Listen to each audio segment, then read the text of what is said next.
दोस्तों, आज के दौर में बहुत सारे युवा गलत लत के आदी हो चुके हैं। ऐसा नहीं है कि गलत लत सिर्फ नई पीढ़ी में ही शुरू हुई है, ये वर्षों से चला आ रहा है। लेकिन तब युवा गलत लत में तो पड़ जाते थे, लेकिन जो बातें वह सुनते थे उसी को अपनी धारणा बना लेते थे। विज्ञान के नजरिए से इसके कई फायदे बताए गए हैं, लेकिन धर्म के नजरिए से बहुत लोगों का इसका जवाब नहीं मिल पा रहा है। तो दोस्तों, आज हम अपनी वीडियो के माध्यम से आपको कुछ बातें बताएंगे। दोस्तों, हिंदू धर्म में यह कहीं कहीं बताया गया है कि हस्त मैथुन करने पर आप अपवित्र या पापी हो जाते हैं। लेकिन आपको बता दें कि हिंदू धर्म में यह जरूर कहा गया है कि आप जितना हो सके अपनी गलत आदतों से बचना चाहिए। ऐसा करने से आपके शरीर में ऊर्जा बनी रहेगी, इसके साथ ही आपकी बुद्धि में भी विकास होता है। गुरु पुराण में बताया गया है कि सुबह अत्यधिक गलत लत में होना हानिकारक होता है। ऐसा करने से मनुष्य की आयु कम हो जाती है। बहुत से महापुरुषों ने बताया है कि सुबह का समय योग, प्राणायाम आदि के लिए निश्चित है, और यदि इस समय कोई हस्त मैथुन करता है तो उसका शरीर कमजोर होने लगता है। वो 56 की उम्र में उसकी मृत्यु भी हो सकती है। गलत लत की क्रिया पर कैसे विजय प्राप्त की जा सकती है, इस संदर्भ में गीता के पहले श्लोक में श्री कृष्ण कहते हैं कि इंद्रियां बलवान होती है, लेकिन इंद्रियों से बलवान होता है मन। वही मन से बलवान बुद्धि होती है, और बुद्धि से भी बलवान होता है जीव आत्मा होती है। अर्थात इंद्रियां जिससे हम काम करते हैं उसी का सुख भोगते हैं। इंद्रियों से बलवान मन होता है, और मन हमेशा गलत काम करने से आपको प्रेरित करता है।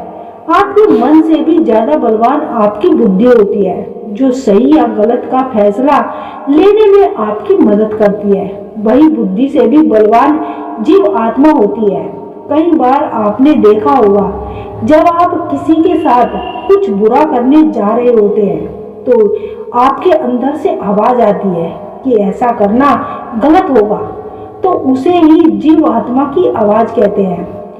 यौन भावना पाप नहीं है, लेकिन यह भावना जब एक गलत मार्ग पर चली जाती है तो गलत रिश्तों का कारण बन जाती है और मनुष्य से पाप करवाती है।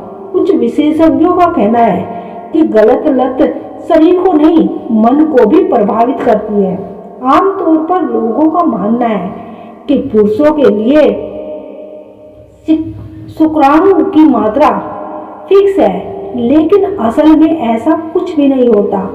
असल में पुरुषों के शरीर में शुक्राणु का नियमित उत्पादन होता है, बिल्कुल वैसे ही जैसे हमारे शरीर में खून बनता है, ठीक उसी तरह शुक्राणु भी बनते हैं। और जैसे धीरे धीरे शरीर बुरा होता चला जाता है, धीरे धीरे शुक्राणु की मात्रा कम होती है। दोस्तों, ऐसे में हस्त मैथुन करना सही होता है। अक्सर आपके मन में कोई ना कोई ऐसा व्यक्ति चलता रहता है या घूमता रहता है, और आपको समझ नहीं आता कि ऐसा आपके साथ क्यों हो रहा है।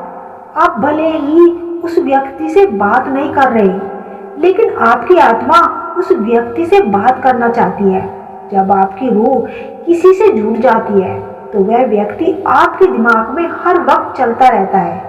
आपको समझ नहीं आता कि उस व्यक्ति को आप अपने दिमाग से कैसे निकालें, और इसी वजह से आप लगातार परेशान रहते हैं। जब भी आपके साथ ऐसा होता है तो कोई व्यक्ति आपके दिमाग में हर समय चलता रहता है, तो आपको समझ नहीं आता कि आप उस व्यक्ति से इतना अटैच कैसे हो गए, जबकि उस व्यक्ति पर इसका कोई भी असर नहीं दिख रहा होता।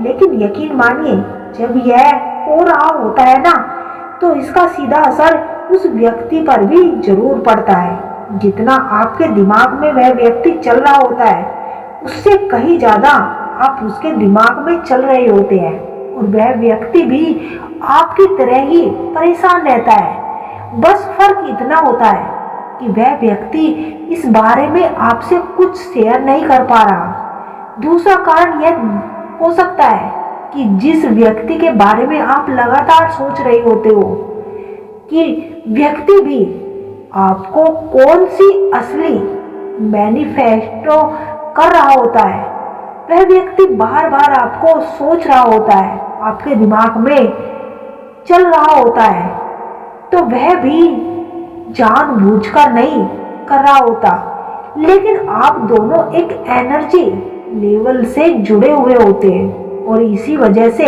आप भी परेशान हो रहे होते हैं। और यही कारण है कि वह व्यक्ति भी आपके दिमाग में 24 घंटे चल रहा होता है।